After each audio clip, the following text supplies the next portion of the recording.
Good afternoon, everyone.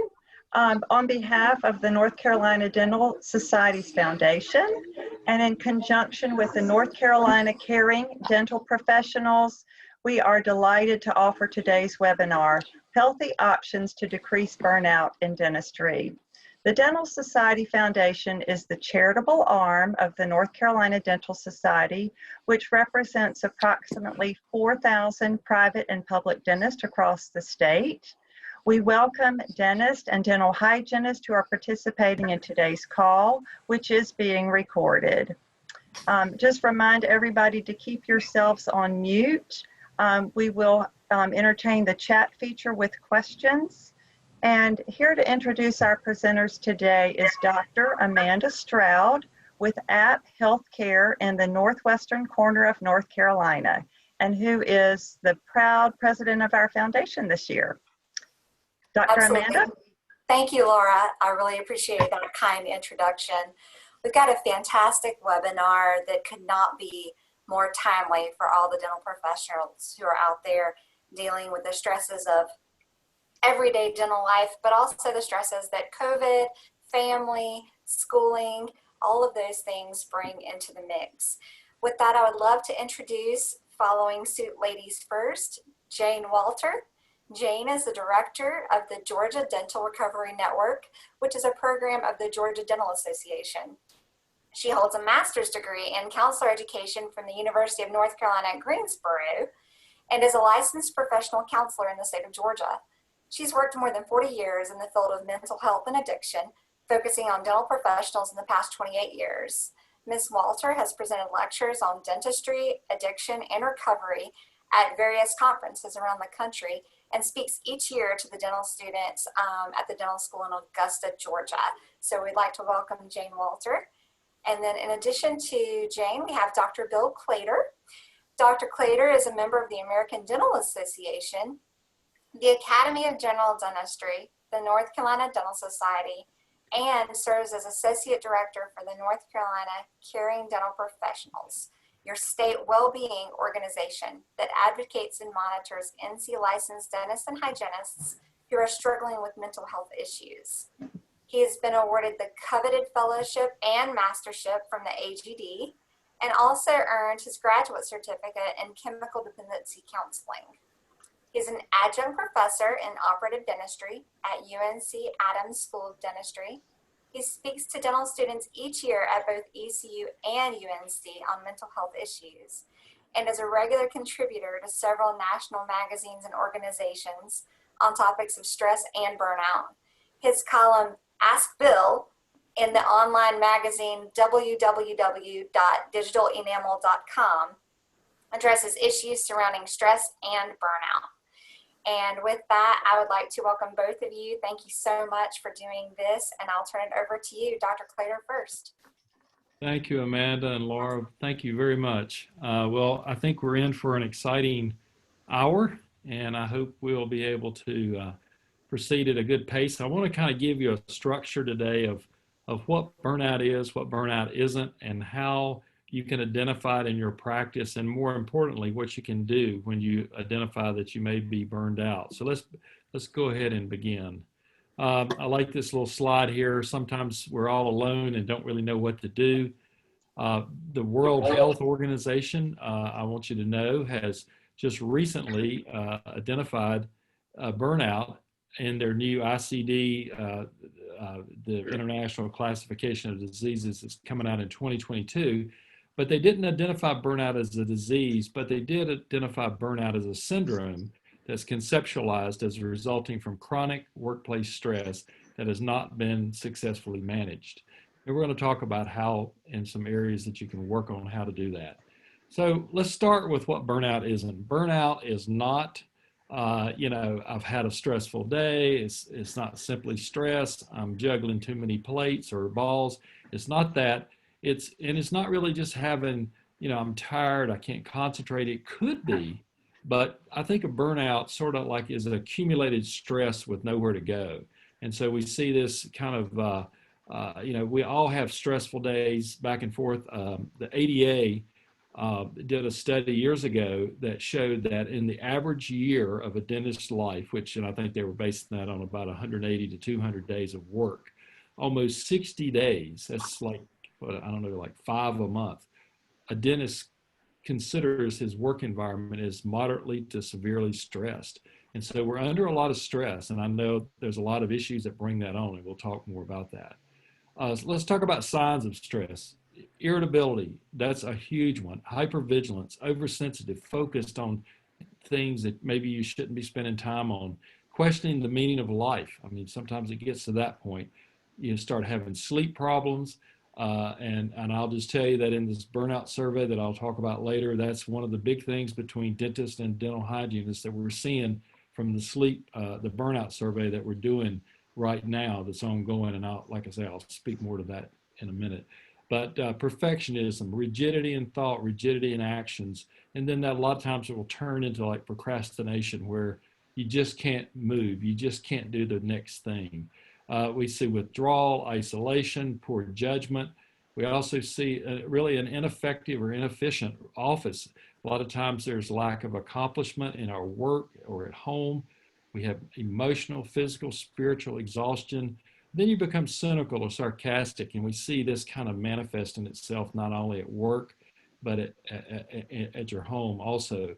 And unfortunately, occasionally we'll see some boundary violations, whether it be verbal or sexual or things where you kind of lose your focus on how to keep your life balanced and do things that you normally wouldn't do. And then the excessiveness, the nth degree kind of thinking commonly is a sign of burnout. I want you to know that burnout is a continuum. It's not just, you either have it or you don't. You'll hear me say later that it's as much a condition as it is a process. So remember that we have different degrees of burnout. I've already mentioned the 3 basic stages of burnout: the physical, the psychological, and the spiritual. And it sort of manifests itself a lot of times in just emotional exhaustion. The consequences of burnout, the personal costs, it's unbelievable the effect it can have on our personal and business lives. Not only with patients, but the one I want to focus on is poor interpersonal relationships. We can't seem to get along. We have feelings of hopelessness. Then we start having stomach issues. We start having back problems. We start having different issues, physical and spiritual. Sometimes we just wonder whether it's even worth going on. And then, unfortunately, sometimes people will want to kind of medicate that, if you will, with drugs. And in severe cases, we see a decrease in executive functioning, that attention and memory. It's almost like a paralyzing kind of a situation that can happen in the most severe cases. Consequences organizationally, this is pretty obvious, but you start seeing a greater number of absenteeism and turnover. There could be even some safety issues with the patients or staff. There's job satisfaction issues, and then sometimes the quality of the care suffers. And I will mention something about quality of care. It's interesting that whether it's mental illness or substance use, that a lot of times the very last thing that happens to someone is their quality of care goes down. And I can hear many times where I've heard people say, oh, my dentistry is better than it's ever been. And that they're holding on to that. They're holding on to that because if they mess up there, it may look really bad. And I like to use the analogy of a tightrope across the Grand Canyon, and you're walking across with your balance bar, and you say, this is my practice. Every step you're very focused on making sure nobody finds out that you're just exhausted. And then if you look down in the pit, down in the valley, where if you fall off, down there's your life. I mean, there's your kids. You're not talking to them anymore. You're separated. I mean, there's just all kind of things, drug use. There's all different kind of things that could fill up that pit. So we want to remember, just because your quality of care, in your opinion, is good, that doesn't mean that you necessarily don't have burnout. In dentistry, this is a good study. It was done years ago, 2004, but sort of a classic study where Rada and Johnson Leon looked at anxiety, depression, and burnout in dentistry. And they made a comment that due to our clinical practices and our personality traits, that dentists are prone not only to anxiety and disorders, but clinical depression and professional burnout. A study in the New York Times a few years ago This was the article. It said 1 in 2 physicians are burned out, and they're asking the question, where's the source of it? Is it rooted in the environment or the healthcare delivery system, or is it rooted in just a few susceptible, weak kind of individuals who are suffering with it? So I like to take this analogy because, depending on who you talk to, 50 to 80% of physicians have real issues with burnout. And you'll be surprised in dentistry, where are our origins of burnout? Where do they start? Is it in the environment, or is it in just some susceptible people? And I will tell you that there's a lot of good studies and a lot of good evidence coming out now that dentistry is more like medicine in a lot of ways than maybe we think as far as it deals with burnout. And we'll speak to some of that in addition to this. But what leads a dentist to burnout? Well, coronary artery disease and high blood pressure are over 25% more prevalent in dentistry than the general population. So we have a propensity for high blood pressure and coronary artery disease. This study also showed that nearly 60% of dentists work more than 10 hours a day. So you're looking at as you know, we've all been in the trenches. We know what it's like to get there at 7:30 in the morning and leave at 6:30 at night. I mean, we know what that's like, or 5:30. And then the number one killer in dentists is still stress-related cardiovascular disease. Interestingly enough, dentists also are 2 to 2.5 times more prevalent to have psychoneurotic disorders in physicians. And what that looks like, it may manifest itself as anxiety, depression. It could be like what they call GAD, general anxiety disorder. It could be panic attacks. And then the common complaints that when dentists have issues physically and emotionally are, constant anxiety, headaches, backaches, especially in the lumbar region, increased alcohol consumption to try to mitigate the discomfort, and then this feeling of exhaustion, this emotional exhaustion. And emotional exhaustion, I'm going to talk more about that, but that is so important in identifying and helping to diagnose burnout. What specialties in dentistry have the highest and lowest burnout rate? Well, probably not surprisingly, the general dentist and the oral surgeons top the list. The lowest burnout rate, you guessed it, the orthodontist, but they still have burnout too. So why did dentists develop burnout? There's a multitude of reasons, but these are the top 6 that I see showing up more and more. Isolation and confinement. We don't communicate with our colleagues. We tend to be the source of everything. We internalize when somebody attacks us, and we want to take our life and say, leave me alone, let me do it the way I want to do it. We have difficult, demanding patients. I'll talk to you more about that in just a minute. Perfectionism, I'm going to speak more to that in just a minute. But the absorbing of patient and staff anxieties is huge because we are a codependent bunch for the most part. We like to, we're people pleasers. We want to see people like us, and when they don't like us, we feel, internalize that fear and pain. And so a lot of times we don't know how to process that. Work overload and scheduling issues. The number one problem in burnout, or the number one thing that you can do about burnout tomorrow, is to take control of your schedule. Scheduling issues are the biggest issue in dentistry right now. It's actually first, and second is demanding patients. I mean, we all got our 5 patients that, that drive us crazy, or they keep coming to see us and we wish they'd go somewhere else. But that comes and goes, but not taking control of your schedule. So if you have 2 root canals and a crown at 8 o'clock, something needs to change. And then low self-esteem.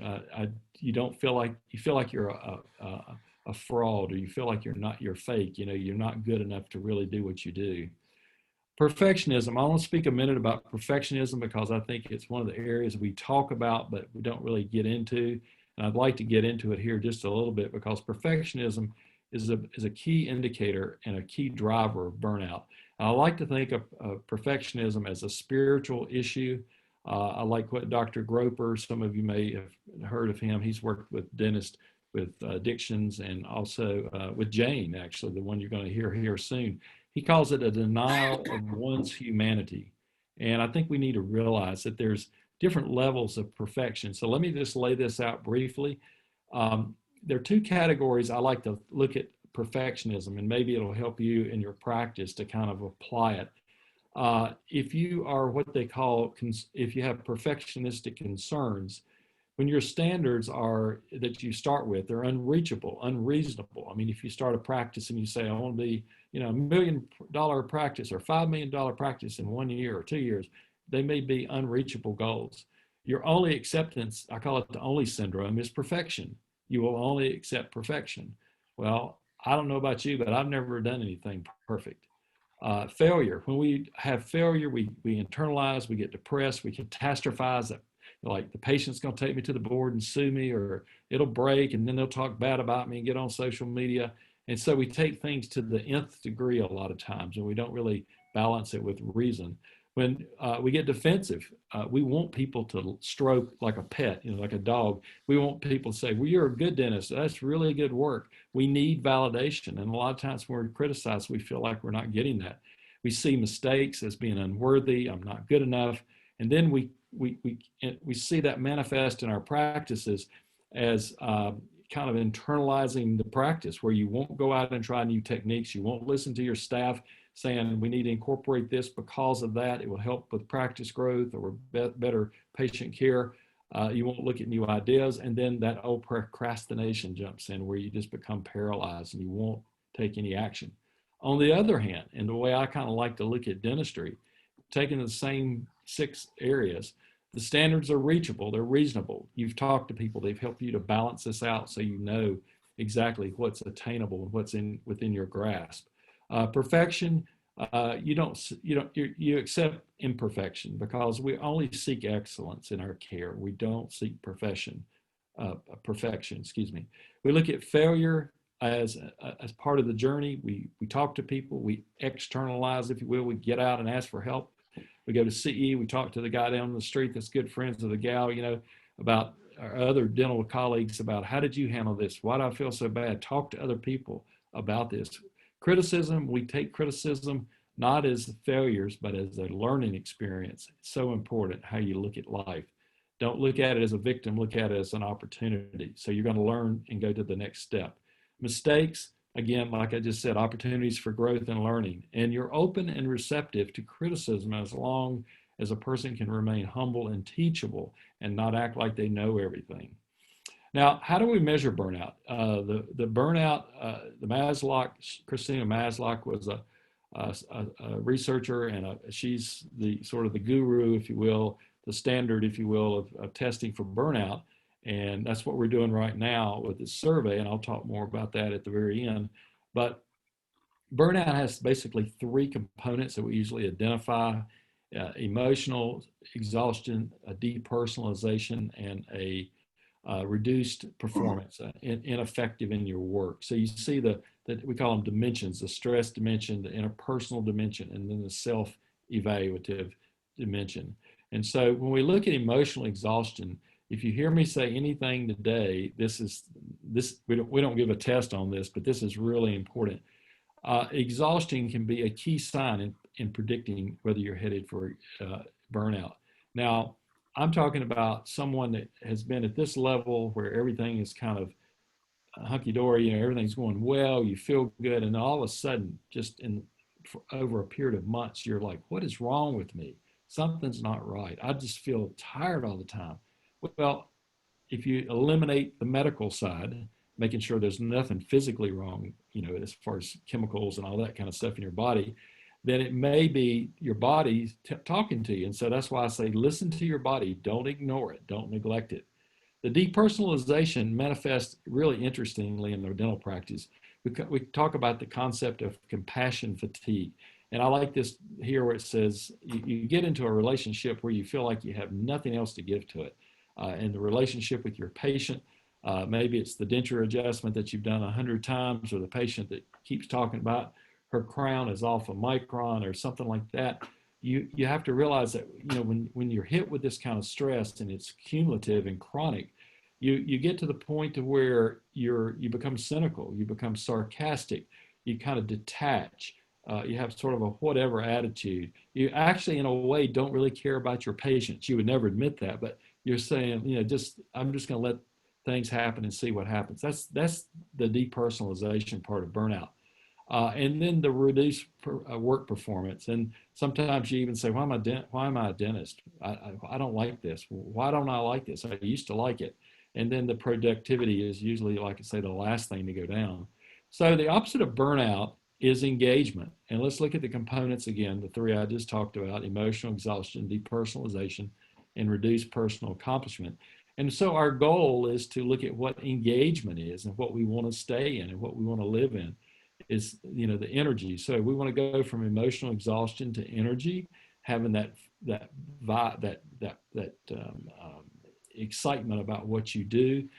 Get involved. Don't isolate. Talk to others. Get help. Get involved with your community.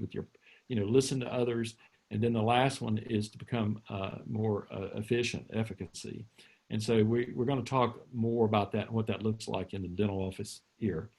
I want to tell you, during COVID-19, there's been a lot of fears, as you know, and I like to talk about the 4 fears I always talk about. It was really exacerbated, if you will, during COVID-19 because we were afraid of losing something, like maybe our practice or employees, fear of not getting what you want. Hey, I was on goal to reach this number this year. I'm not going to reach it. Or fear of being out of control. I don't know how to plan. Where's my next PPE coming from? When is this loan due? I can't pay it in time. Or the fear just of the general unknown, the uncertainty of the future, and the stress and anxiety and depression that can follow. So with that, I want to talk about what well-being looks like. And here's another little bullet point to take home. I like these 3 sayings, and I'm going to put them up here on the screen. Structure regulates emotion. There is a routine or framework to life that supports well-being, and social connections and routines help to mitigate depression. So look here, these are sort of a collective statement from well-being studies. If you have structure in your life, routines, you have a framework. I know during COVID, when it first hit in March and April, we were all sitting at home. I would get in my car, drive to the post office, or go get a sandwich at a drive-through just to get out of the house, to keep in the routine. I'd go to the post office to keep in the routine of doing that. I would call somebody and try to keep that routine going. So the framework of your life, routines, and then social connections are really so important for living. And as you know, we need to keep in contact. We can't physically now, but we can through media like this, Zoom and phone calls and Skype and all that kind of stuff. So routines help to mitigate depression. Remember that. So what can you do immediately in your office? Well, define your practice. If you're doing stainless steel crowns and partials and you hate stainless steel crowns and partials, do something else. Define what you want to do. Get good at what you like. Control your schedule. You've heard me say that twice now. Minimize your debt. Debt is something you need to talk about. I tell the dental students, you come out of dental school with $200,000, $300,000, $400,000, $500,000. No, you can't talk about debt, but you can talk about a plan. You can talk to someone who says, this debt needs to be paid off in 5, 10 years, not 30 and 50 years. So, there needs to be a plan of how you're going to attack. Also, don't isolate. The number one thing, not only in burnout, but in addiction, don't isolate. Talk to someone. Pick up that 15-pound phone, if you will, and to call someone. Keep in contact with your community. Dentists a lot of times look at each other as competitors instead of colleagues, like the physicians do. So I encourage you, if you feel like somebody's taking your practice away from you that moved in down the street, you need to look at yourself. It's not that person that moved in next door to you. Make yourself define your practice. Take care of your family and yourself and your spiritual life, an attitude of gratitude. I love that old phrase. It just puts you in a different place in how you can look at life. So let's address in the dental office, what are the workplace stressors? And the second part of the burnout survey that you guys are doing, and some of you that have taken it, thank you very much. And those who haven't, please take it. But one of the areas that we look at 6 areas of workplace stress, and this is probably the most important part to mitigate burnout in the office. You must address it. It is essential that you address this if you want change in your practice. So let's look at the 6 areas. The first area is work overload, the lack of control, insufficient rewards. Are you working for peanuts, as it says? The breakdown of our community in the office, if you feel like your office is not being fair, like employees are not being treated fairly, and then you have ethical issues in the office.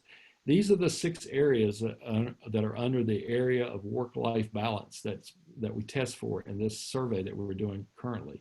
So work overload looks like this, and I'm just going to show you some issues. I'm sure we can all identify with this, but you feel like your schedule's out of control. You've got 2 crowns and a root canal, like I said, scheduled across from each other.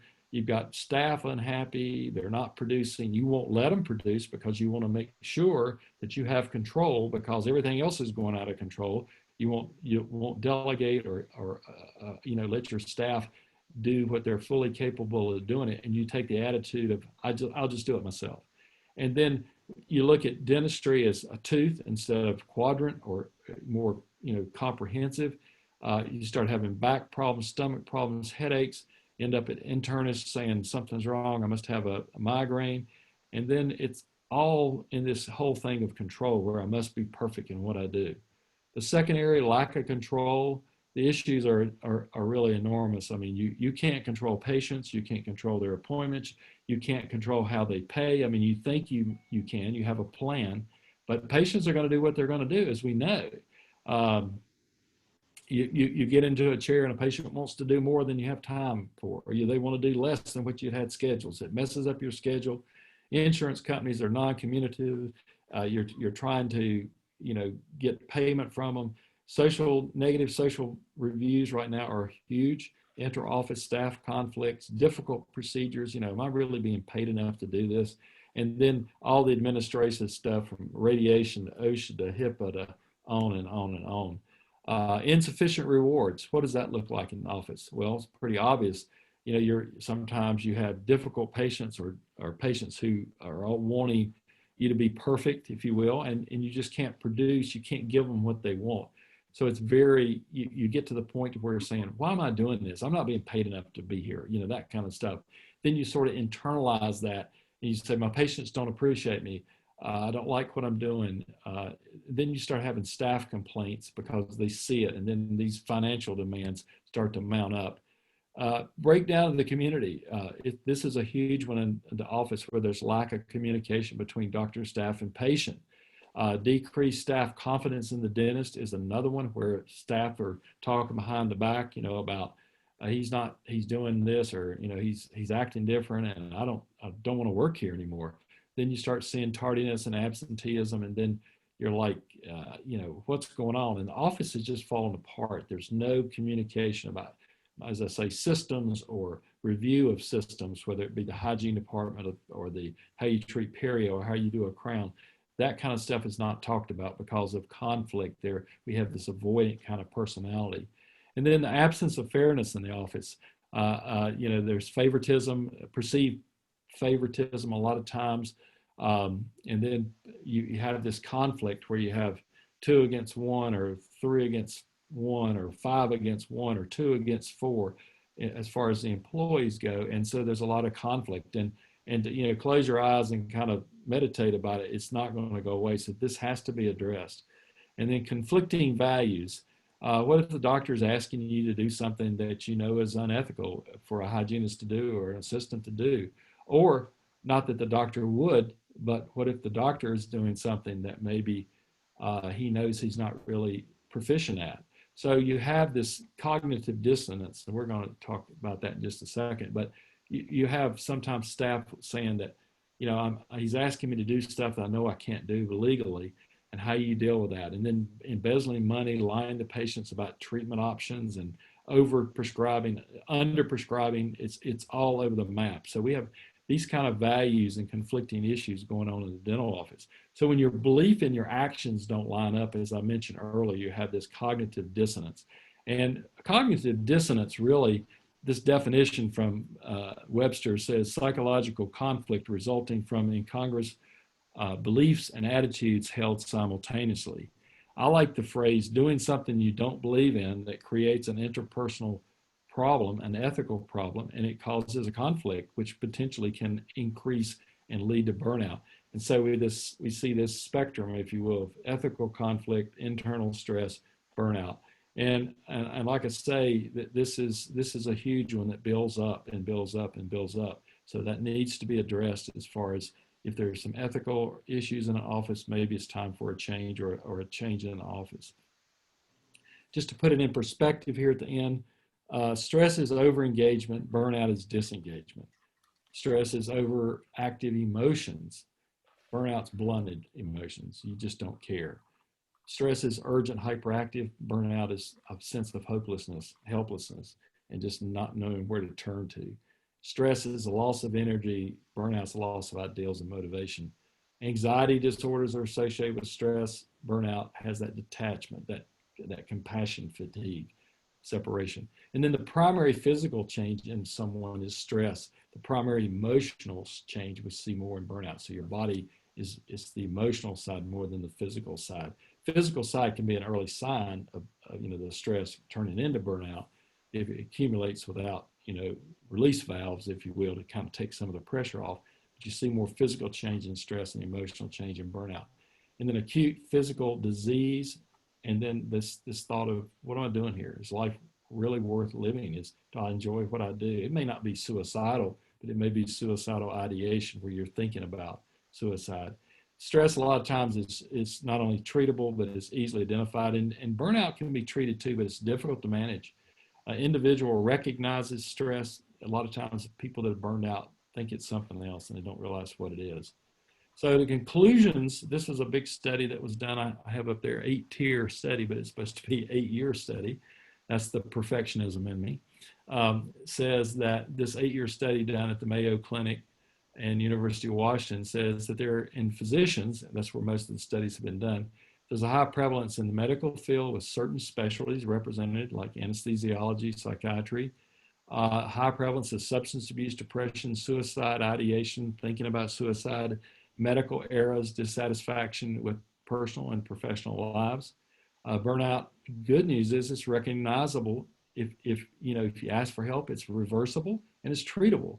It's easier to prevent than to treat, however, because usually burnout can go quickly. You can go from this emotional exhaustion to just a paralyzing type of exhaustion, like we talked about, where your executive functioning may not be what it should be. And it can take a long time to recover. You can see a 2 to 4 year average kind of recovery time. So it's easier to prevent than to treat. Listen to your body. You've heard me say that. It's not as necessarily age related.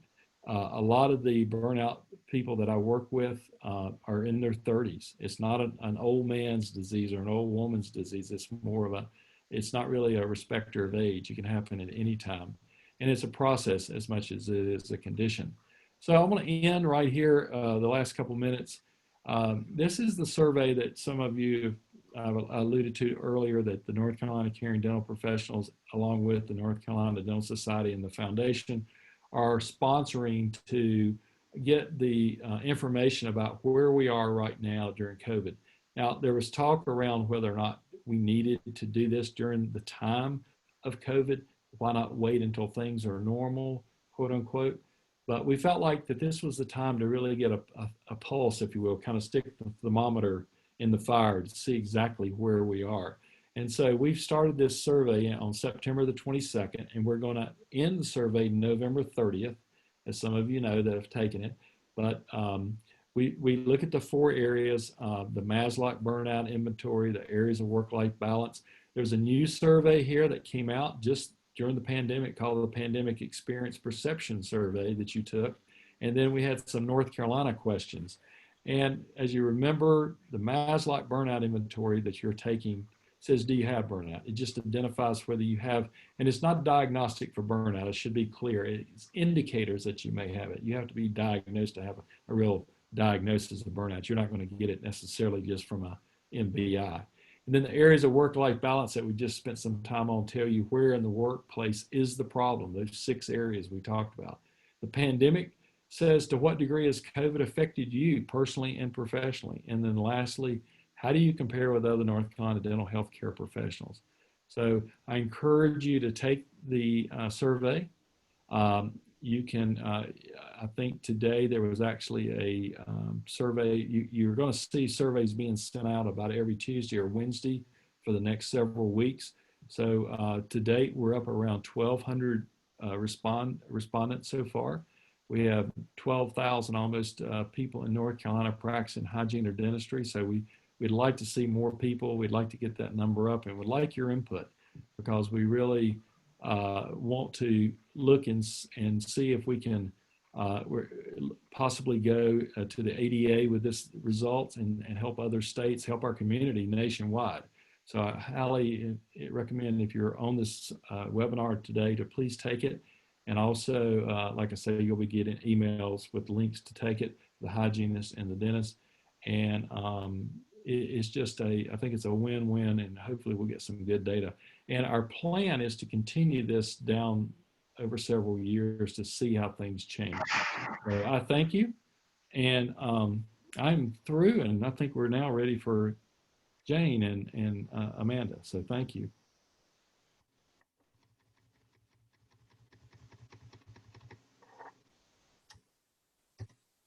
Okay, so Jane or Laura or Amanda, do y'all have any questions or anything that's, I'm not, Jane, Laura, are you or Amanda there?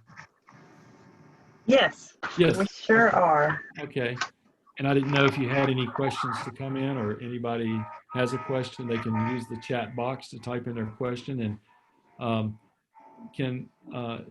don't know anyone more qualified to tell you about burnout, stress, what she sees in dentists. Jane has worked with dentists for 40 years. She knows us. So I highly recommend you pick her brain these next few minutes and ask your question. Jane, I've got a question that's come in. Can you speak more about isolation and how important it is for dentists not to isolate in dental practice and personal life? Sure, and thank you all for including me in this. It's nice to be here with Bill and to meet you, Laura. And as Bill said, I have worked with dentists for many years, not quite 40, but pretty close. Isolation, I think, one of the things that Bill and I deal with a lot in our separate states is dentists and hygienists who end up in trouble with substances due to whatever the stresses are in their life, and isolate. But this, I believe, is true for anybody, whether you're struggling with substance abuse or just normal life without that problem, and that is isolation. And a lot of professional people have a tendency to isolate. And I think what's happened also with COVID has maybe increased that a little bit, because while you all are going to your offices and trying to maintain your practice in a normal way, my guess is in your private lives and your personal lives, you aren't able to have the same social structure. So I guess the actual answer to that is isolation is dangerous no matter what we're doing in our lives, because we need a balance. We need a balance between the work life and personal life, and then I think social life is a third category. So I think the answer is to try and maintain balance, and to look at your life honestly and see what seems out of whack for you or what doesn't seem comfortable. And keep in mind that isolation can sometimes just be keeping everything to yourself instead of being willing to talk to someone and maybe disclose the things that are bothering you. So those are my thoughts on isolation at the moment. We have another question. What avoidance or detrimental behavior do you see dentists doing that may lead to burnout in your clinical experience? Well, I would say that right off the top of my head, the first one is the whole issue of stress, whether we're talking about identifying stress, managing it, and or decreasing it. All three of those things are a little bit different, but yet they're all part of the picture. And what I have seen in working with dentists over the years is not an inability, but just kind of a lack of awareness of actually identifying and naming their stress. I think maybe this has changed some in the last few years, but many dentists I work with are not even aware of what the stressors are. And then if you don't make a point of trying to identify them, then it's going to be really hard to try to manage them. So I think stress management is one of the biggest problems in dentistry. I don't know if they teach it these days in the dental school, but when I first started working with dentists, I was so surprised to find how many did not acknowledge that they are in a very stressful profession. I think I have done whole presentations, and so has Bill, on the stresses of dentistry. But so the first thing is to recognize that you are in a stressful profession for a number of reasons. Most of you, you would not need me to tell you what the stressors are. But so I think probably stress, recognizing stress, and then being willing to do something different. That is one of the things that happens with people is once they recognize stress, sometimes they're not willing to make changes. Most of us would like somebody to wave a magic wand and take this stress away, but let me just keep doing what I'm doing. But my experience with myself and everyone I know, including all of my clients and patients and friends and everybody, is nothing's going to change unless we change something. So that would be a key to that question, is working on being willing to change patterns and habits in your life. Do we have another question? Other questions?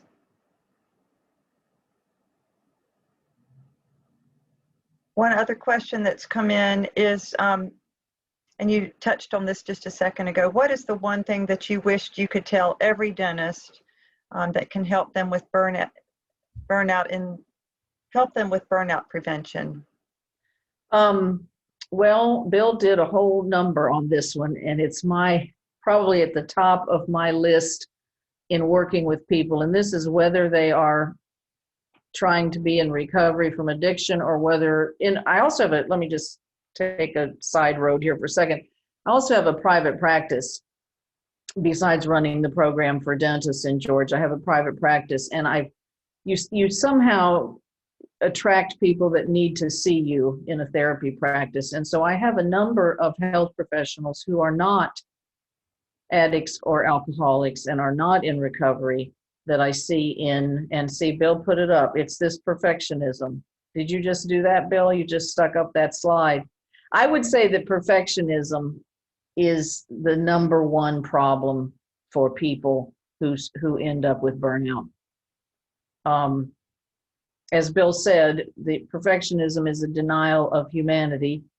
And by that, I've come to look at that as, if I'm trying to be perfect, that means I can't be human. And so even though we don't think of it like that, perfectionism robs us of our humanity because we are always striving for something that isn't possible. So I would say adjusting expectations of myself and others. Most people who tend to have too high of expectations of themselves also transfer that onto the other people in their lives, either in their homes and families and in the office. So the expectations is another thing to look at. Another thing that sometimes creeps in with people who struggle with perfectionism, and I guess I should take a second to say that perfectionism is not a good thing. In working with professionals of all the various types of professionals, mostly health professionals, but also works with some attorneys, but pharmacists, nurses, physicians, dentists, people tend to think that perfectionism is a good goal to strive for. And so one of the first things is to adjust that expectation and to see that perfectionism is not a good thing.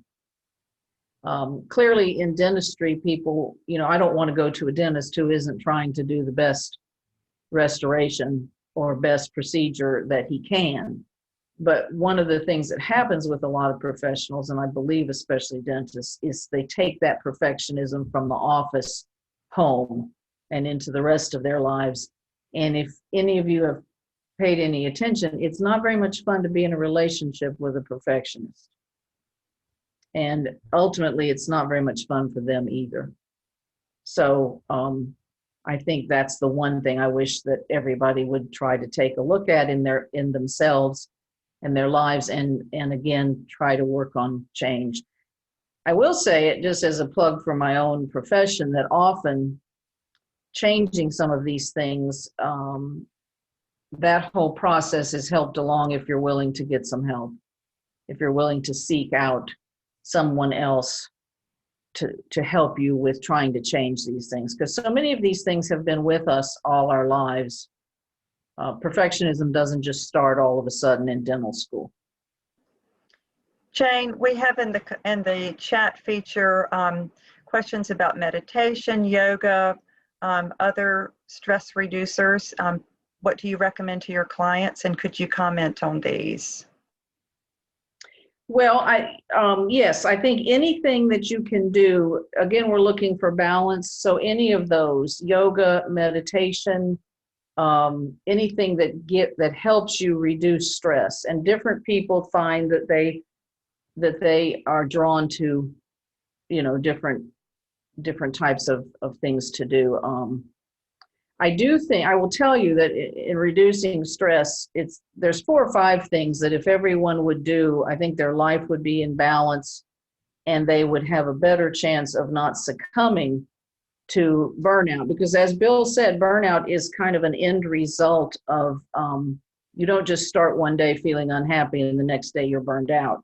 But when you reach burnout, you're kind of at the end of the road with no interest, no motivation, lack of energy, and all of those things. And once you get into that hole, it's pretty hard to get out of it. But 4 or 5 things that I would always recommend to people, and none of this is news. What I'm going to tell you, every single one of you already know. But I find with myself and with other people that we have a hard time maintaining the balance. But the first thing is to get good rest. Whatever it is that you need to do to increase your sleep and get good rest, that is so important to all of us. And a lot of us as adults who are in the stages of developing our profession or trying to keep our profession going seem to cheat ourselves when it comes to sleep. Some people pride themselves on, I do great on just 3 hours a night. Well, nobody does great on 3 hours a night. So getting good rest and good sleep is important. Again, this is not new, but eating well. I think in the last 20, 30 years in our country, we've seen an increase on the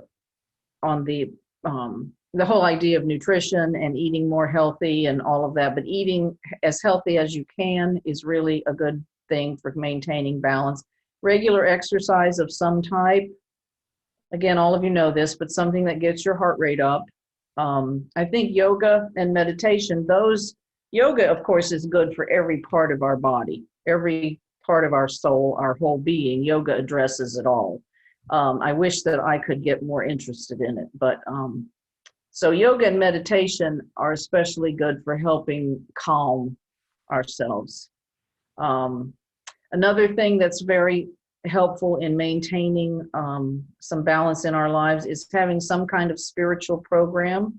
And I'm not suggesting particularly religion, but whatever it is, some kind of spiritual practice that calms you and gives you some relief from the noisiness of life.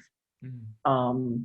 And one of the other 2 is, I actually have a list of about 20, so I'm trying to keep this manageable. But another one is to learn how to set limits. We're all used to the experience where someone asks you to do something, and inside your immediate feeling is, no, I don't have time for that. I don't want to do it. But what comes out of your mouth? What comes out of your mouth? Oh, yes, please, let me help you. So learning to say no when you need to is very important in avoiding burnout. And another one that I sometimes forget to mention, because I often am giving presentations or talks to health professionals who are in recovery.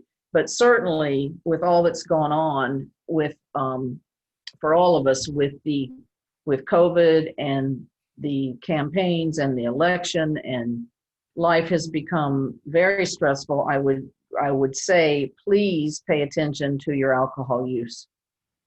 It's a good chance that many people in this audience are not, doing street drugs, we hope, but also a good chance that many people in this audience have increased their use of alcohol since COVID started. So I would really recommend taking a look at that. I believe there was a statistic that came out in the first couple of months, maybe April and May. March is when we kind of all recognized COVID dramatically, right about the middle of March. So there was a study that came out that alcohol sales in this country, retail alcohol sales, had doubled in like the first month of COVID. So that's definitely something I would recommend to you. Not preaching that you have to stop drinking unless it is a real problem in your life, but please pay attention because it's easy to cross over that line without knowing it. That was kind of a long answer and I forgot the question. So. Jane, those were great points. Dr. Clater, we have a request for the compassion fatigue slide. Could you pull that back up? Yes. And while I'm doing that, one of the things that I wanted to ask Jane, because I always like to pick her brain when I have a chance, is I know a lot of dentists kind of process things through introversion and kind of avoidant kind of personality, and their conflict resolution techniques a lot of times are not very proficient or efficient, whatever the word is. What would you say in your experience from working with dentists and other healthcare professionals? How do you tell them that where they recognize they're not very good at conflict resolution or taking care of stresses in their life? What do you recommend? Where do you ask them to go for help? I mean, in other words, do you recommend personal counseling, or what do you recommend in that area? I hope that's not too general of a question, but. Well, it's the first thing that comes to my mind if you're talking about, I believe you said difficulty with conflict resolution. Do you mean in relationships? Are you asking about like conflicts in any kind? Like in the office, you've got a staff problem going on, or you've got a patient that's driving you crazy. How do you tell them to process that situation or look for help to deal with it? Well, I think for that, the best thing to do is if you have some peers, if you have made a community for yourself with some friends who are practicing dentists. That's what I see. In Georgia, our program for dentists in recovery, we have Zoom groups now. We used to meet in person, but we have groups where people bring up these issues. In case your audience doesn't know it, recovery groups rarely talk about alcohol and drugs. That's not the issue. So I think the best thing to do, and I've seen this work beautifully in our groups down here, is that when you talk to peers, if you're willing to share with peers and ask what their experiences are and what they do to deal with problems in the office, it's so helpful to get input from other dentists in practice. But one of the things I've seen over the years is that it takes a little doing for dentists to be willing to let other people know what difficulties they might be having. Now that has changed some over the years, and if you'll forgive me this one moment about speaking about gender differences, one of the major differences I've seen over the years, especially in going to the dental school every year, is that women, of course, lots more women are becoming dentists in these last 10, 15 years than ever before. And also women take a different approach. They bring a different approach to office relationships. I think they are more willing to talk to people, to their staff, and to maybe share some of their own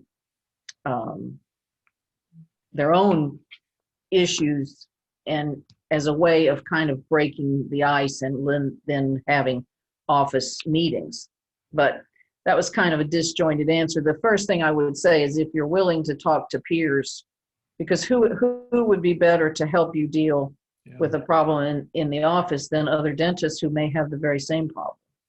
Right. And Laura, if I may say, some of you on this webinar may know Dr. Freeman, Cheryl Freeman in Ashborough.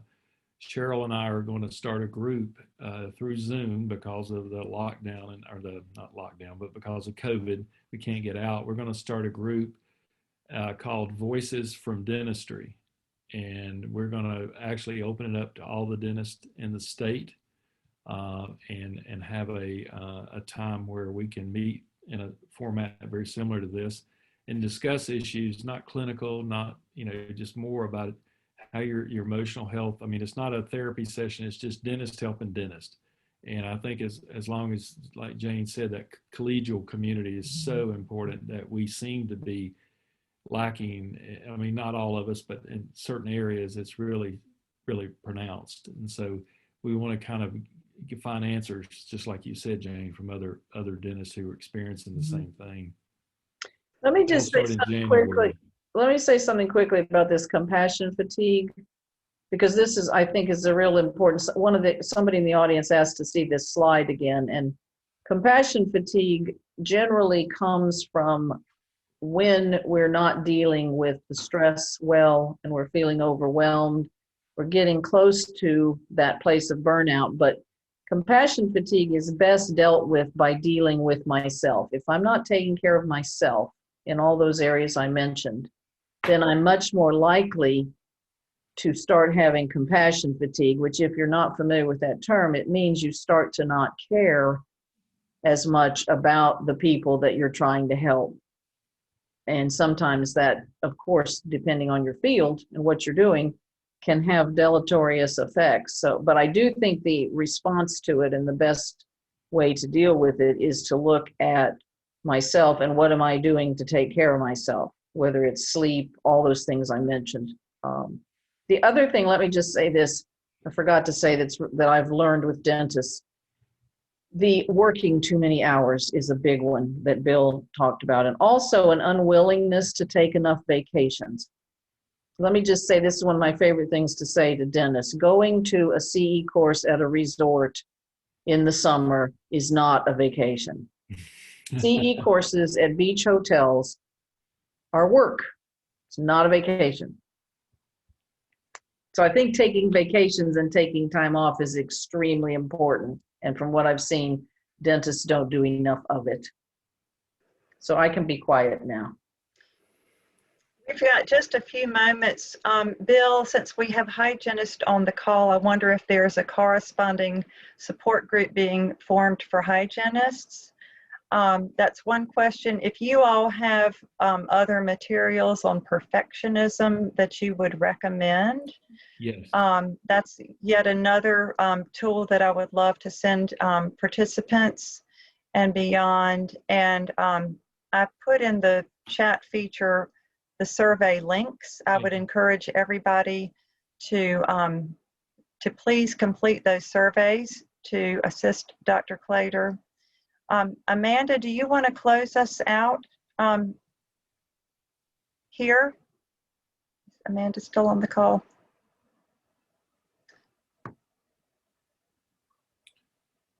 Laura, I'll just end by, I'll just say something while we're waiting on Amanda. The hygiene, I'm working on that. I'm trying to get hygienists to sponsor. If you're someone who, I think it's important that hygienists talk to hygienists and dentists talk to dentists and the separate formats. But yes, that we want to see that.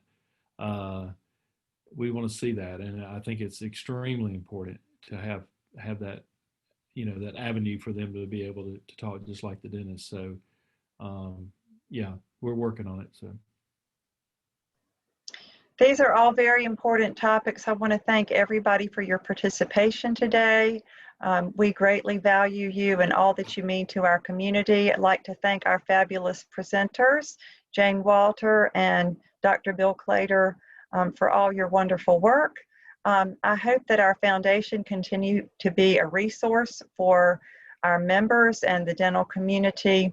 I would love to have a part 2 to this at some point in the near future.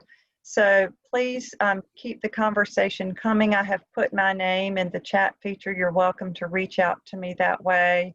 Dr. Clater, may we keep your slides? Yes, Are I'll make them. are I'll make these them available? available. Yes, Okay, perfect. And then any resources that you might want to follow up with I'll us include the about. perfectionism. There's several good articles that explain all this. Yes. Well, again, in closing us out, thank you to everybody for your participation. We greatly appreciate it, and I hope you all have a wonderful week ahead. Thanks. Thank you. Thank you Thank you, so very Jane. much. Thank you, Bill. Hi, Randy.